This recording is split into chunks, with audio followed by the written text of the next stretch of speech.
My name is Laura Mitchell, and for most of my life, I thought I had a good sense of boundaries, discipline, and understanding of what was right and wrong. I grew up in a small town in Ohio, raised by parents who believed in honesty, faith, and family values. Life had not always been easy, but I had built a career, found love, and, after years of searching, had married a man I truly believed was the partner I had been waiting for. His name was Daniel Mitchell, a steady, kind, and hardworking man who had already been through a divorce before I met him. Daniel came with a package, though not a bad one, but one that would test me in ways I never expected. He had a son from his previous marriage, Ethan Mitchell, who was 21 when this particular story took place. When I first met Ethan, I was nervous.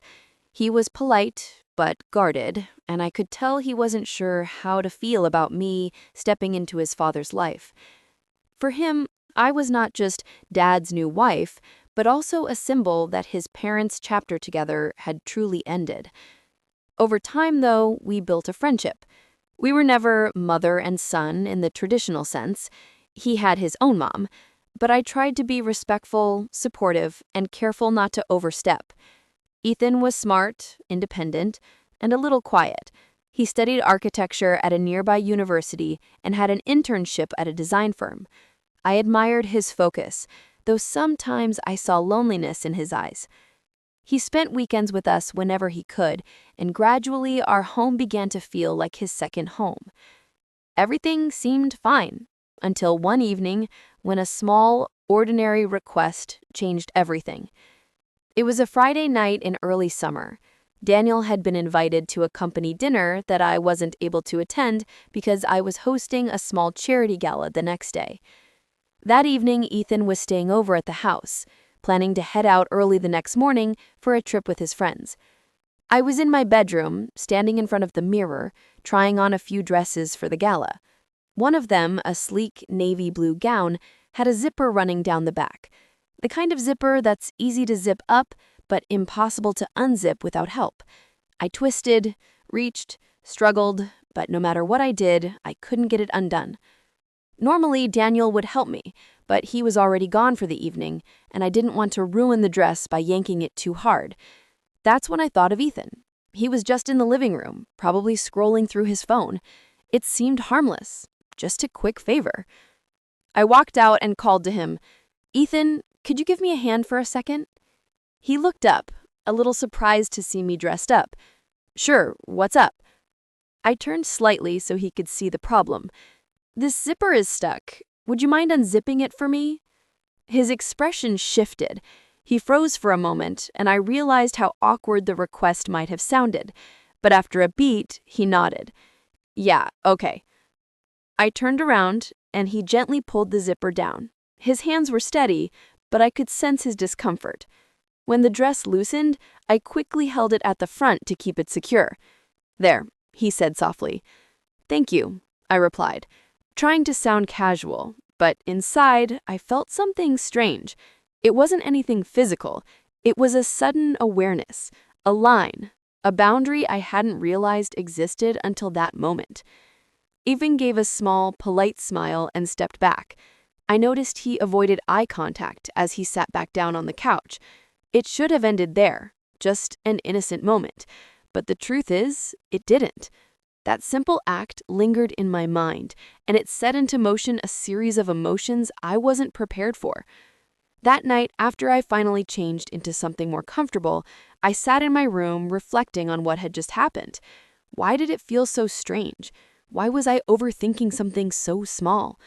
The more I thought, the clearer it became. It wasn't about the zipper. It was about the vulnerability of asking my stepson to help me in a way that blurred the lines of personal space. It wasn't romantic. It wasn't intentional. But it was a reminder that boundaries exist for a reason. Ethan was not a child anymore. He was an adult. And as much as I respected him, I realized I needed to be more careful about how I interacted with him.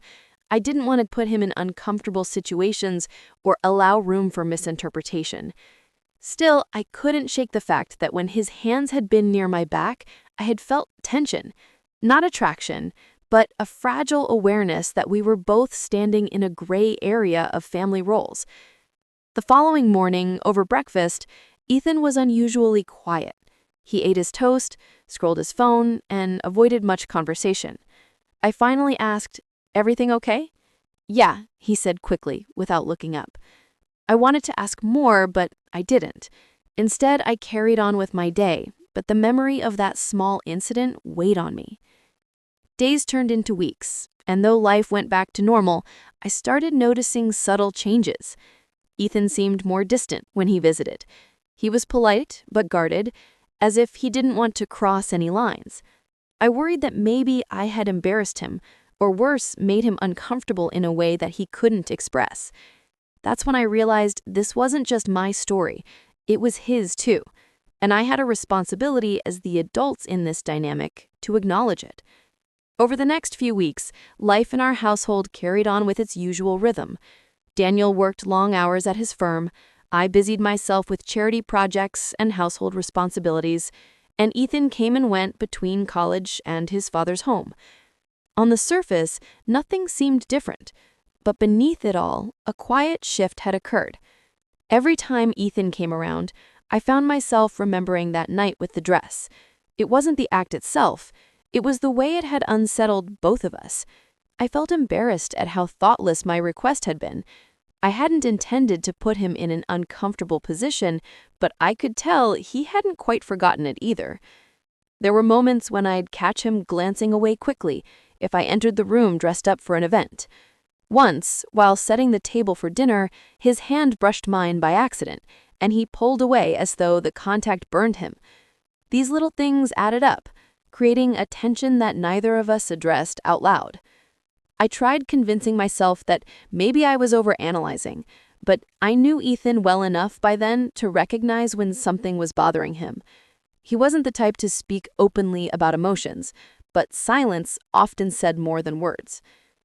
One evening, while Daniel was out on another business trip, Ethan came over after class to grab some of his things before heading to his mother's for the weekend.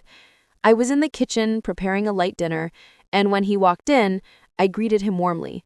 "Hey, Ethan, want to stay for a bite before you head out?" He hesitated, then nodded. "Sure, thanks."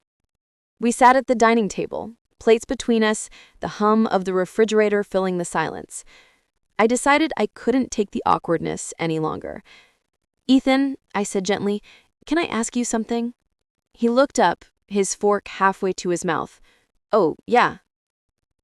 I took a breath. "Have I done something to make you uncomfortable lately?"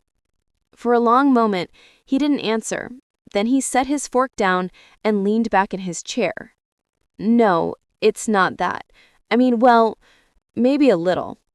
My stomach sank. "Please tell me, I want to understand.